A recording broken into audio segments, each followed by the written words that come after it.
Si Boss Jolly sobrang busy niya, pero nakakagawa pa rin siya ng content.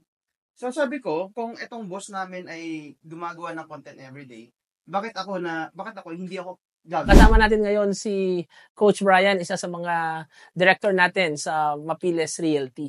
Ngayon ay pag-uusapan natin kung ano ba yung motivation and purpose sa paggawa ng mga content consistently sa mga social media. Coach, ano ba yung purpose and motivation mo sa pag-create ng content? Actually, sir, number one, na-inspire po ako sa inyo eh. Kasi, kasi nakita ko, si Sir Jolly, alam naman natin, no? Sobrang busy niya.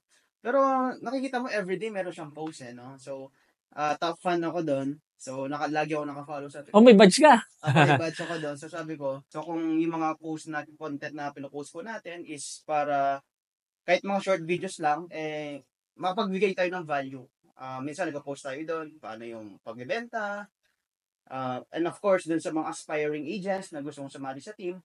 So, that's one of the main reason bakit tayo po ay gumagawa ng videos. Para sa mga agents po natin, para matulungan po natin sila, and at the same time, may encourage din po natin sila na mag-create ng content or ano po. Kasi ngayon po, di ba sir, sabi mo nga, the new marketing is video content creation. Yeah. So ako personally, talagang nahihiya din po ako, pero siyempre sa business po natin, sa industry natin, kailangan kapag ahente ka, makapal yung mukha mo eh, diba? Kasi pag hindi po makapal ang mukha mo, hindi ka makakabenta. Exactly. So yun po yung tinuturo natin sa mga agents na sana magsipag tayong gumawa ng videos tulad ni Boss Joliver, everyday talaga meron eh.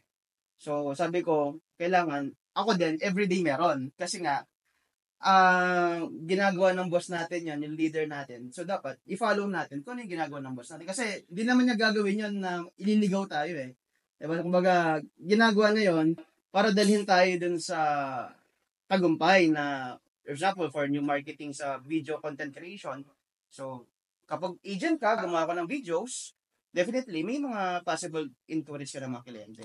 So, basically, ang takeaway natin dun sa sinabi ni Coach Brian, dapat malinaw yung purpose mo kung bakit mo ginagawa. Kasi maraming mga content creator, they are creating contents hoping nakikita sila kay Facebook or kay tinatawag nilang Meta, no? Pero kung mapapansin mo talaga, very konti lang kung yun ang pag-uusapan, hindi naman talaga ganun kalaki ang kinikita. Tama. Kung ang pag-uusapan na yung monetization kay Facebook, unless talagang super dami ng mga followers mo. Kaya it's very important na alam mo yung purpose mo. Kasi ako naniniwala, regardless how many followers na meron ka, importante na serve yung specific goal or specific purpose mo. On the case of Coach Brian, ang goal niya kasi is to inspire the agents na sila man ay mag-content creation dahil this is the new way of marketing. Alam mo, na-realize ko yan way back in 2008, 2007 when I started vlogging. Di pa nun sulat vlogging. Hindi sa dami ng traffic Kasi yung traffic nun sa website traffic nun, meron kang pang gauge kung paano sila napupunta sa website mo, ilan ang visits mo per day, page views mo per day. Doon ko na-realize na I will rather have 10 targeted website traffic than to have 100,000 page views or page visit na hindi naman bibili. Parang in our case, kahit ang follower mo ay 1,000, pero na-serve mo yung purpose mo dun sa market na yon na 1,000, I will rather take that than have a 1 million follower na by accident lang nag-follow sa'yo and eventually dahil hindi naman sila engaged dun sa ginagawa mo, eventually mag-unfollow lang sila. So ako, ang suggestion ko sa lahat ng magiging content creator, especially sa mga nasa real estate, it has to be talaga crystal clear ano yung purpose mo. Halimbawa, ikaw ay nagbo-vlog about low-cost housing or socialized and economic housing. May kanya-kanyang market kasi yan. So, aralin mo sino yung market na yon, paano mo sila mai-engage sa content mo, at doon ka mag-concentrate. So, ako personally, dapat hindi tayo nagko-concentrate sa magparami ng followers for the sake of dadami lang yung parang figure. Minsan, mapapansin mo, ang daming followers pero yung nag-engage sa content nila napakakonti. Minsan meron pang nagkakamali eh. Yung bibili sila ng nabibili kasi yung coach yung likes. Apo. So, bibili sila ng mga likes, magla-like sa Facebook nila, Facebook page nila, and eventually, minsan makikita mo mga foreign accounts pa eh. To me, that is a waste of time. Kasi, kunyari, ikaw ay negosyante, nagbebenta ka ng particular product. Dapat, ang targetin mo, yung mga potential na bibili sa'yo. So, the purpose, the main goal, dapat po crystal clear yon right from the start of your blogging activity. Ngayon, coach, may tanong ako sa'yo. We as content creators, no? Dumarating yung point na you run out of idea.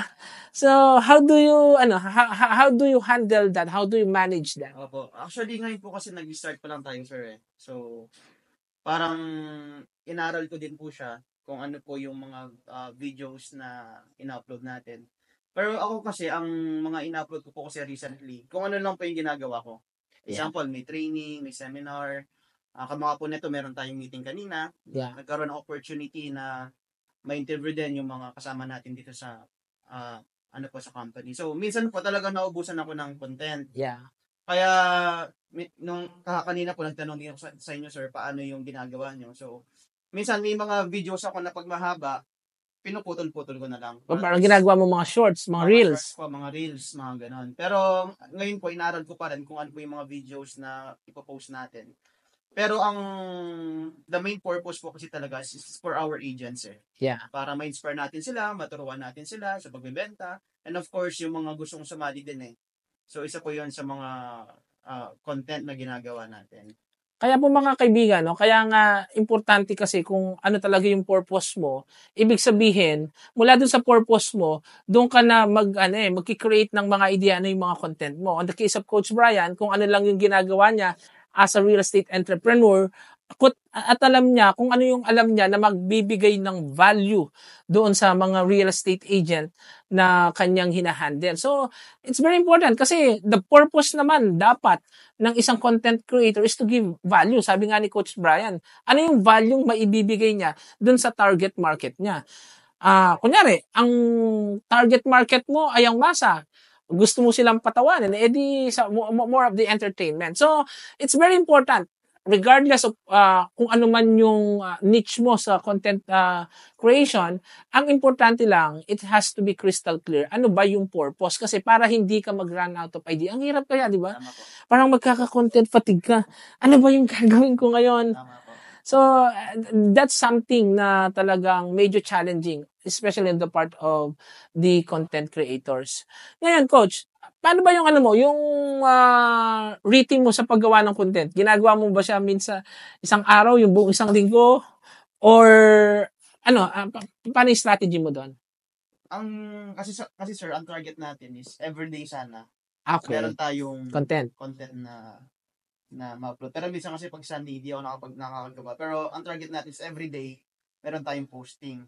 So, ang ginagawa ko sir doon, sa mga videos natin, minsan sa isang araw, gagawa na ako ng videos for 3 days. Parang Okay. Pero minsan naman, pag feeling ko na ito yung kailangan ng target market ko, yun ang pinupost ko. Tama. So, gumagawa ko ng videos na kung ito yung kailangan ng target market ko, ito pinupost ko siya. Pero minsan naman, kamukha po nito, meron na akong nakaredy na Content for 9 days Oh, na sinut po natin kanina. so ipopost mo na lang. Opo, ipopost na lang natin yan. So, ngayong araw po na ito, may ginawa tayo. So, for 9 days po yun. For 9 days. For 9 days. So, parang ganun siya.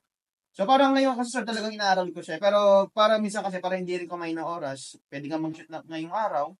And then, para may post ka sa ibang araw. So, pwede mong gawin ngayong araw. Parang ganun po yung... Ngayon, Coach, ano naman yung maipapayo mo? Siyempre, ang target market natin because we are on the real estate marketing, real estate sales business, no? Ano yung maipapayo mo sa mga agents na gusto ring mag-content creation? Ayun. Actually, yung ako po kasi, nung nag-start ako, hindi ko na siya inisip, sir, eh. Parang, just do it. Post na kagad. Kasi along the way naman, sir, makikita mo yung makikita mo ano yung magiging improvement mo. Kumbaga, everyday, mag-improve ka, sir, eh. Kumbaga, yung pagkasalita ako masyadong mabilis. O kaya naman, parang hindi yata clear yung audio ko, parang malabo yata yung camera ko, hindi yata tama yung setup ko. So, everyday, nag-i-improve. So, ang challenge kasi sa iba, sir, pinag-iisipan pa nila. Tama. Kumbaga, Very conscious sila about everything. ako kasi, inisip nila, baka anong sabihin sa akin. So, nahihiya, baka walang Baka pangit daw ang boses. pangit ang boses, pangit ang camera, baka walang manood, baka iba siya. So, ako kasi, sir, personally, just do it lang. Gawin mo lang. Yeah. And then along the way, aralin mo ano yung pwedeng improve. At least nakapag-start ka na. Yeah. Diba? So, yun po. Kasi alam niyo mga viewers namin, ang hirap naman talagang i-determine kung ano yung magba-viral o hindi magba-viral. So tama yung sinabi ni Coach eh. Just do it. Along the way, makakakuha ka ng feedback from other people, from your audience. Minsan i-comment pa nila. And ito yung suggestion ko sa mga magko-content creator. Take as many feedbacks as possible, either positive or negative, for us to improve. Huwag tayong magagalit. May mga times pa nga, may mga bashers talaga eh. So, as long as na hindi personal yung attack, dun sa atin as content creator, okay lang yun. Yung nagsasabi sila ng negative feedback, importante we learn from them. Wag lang yung siyempre pag major racist na or other languages na yung ginagamit, yun, pwede mo nang i-block mo na lang. Definitely they are not your target market. So wag nang matakot na dahil di daw magandang boses, hindi napanood nga ako, nag-viral ang pangit ng pagkaka-edit eh. Pero kasi wala naman talagang formula eh ng kung paano maging viral. Meron lang sigurong fundamental things na pwedeng gawin para maging viral kumbaga viral ano kasi tawag doon? Yung pwede siyang maging viral worthy na content. Pero hindi rin talaga masisigurado ng isang content creator kung magba-viral o hindi magba-viral yung content niya. Kasi hindi mo naman madidictate si Meta or the other social media platforms. Pero along the way, magkakaroon ka ng specific theory na hypothesis na, ito, pag ganitong content, possible mag-viral. So, bago po namin tapusin, so, isummarize ko lang, first, it has to be crystal clear ano yung purpose mo. Hanapin mo yung motivation mo to post more ng mga content para sa specific business na meron ka. And sabi nga ni Coach, just do it. So, wag ka nang masyadong maraming iniisip na baka hindi nila magustuhan or baka pangit yung boses ko or baka pangit ang... Wag nyo nang gawin yon. Just do it. I guess that's all for now. Thank you so much. Power morning po sa inyong lahat.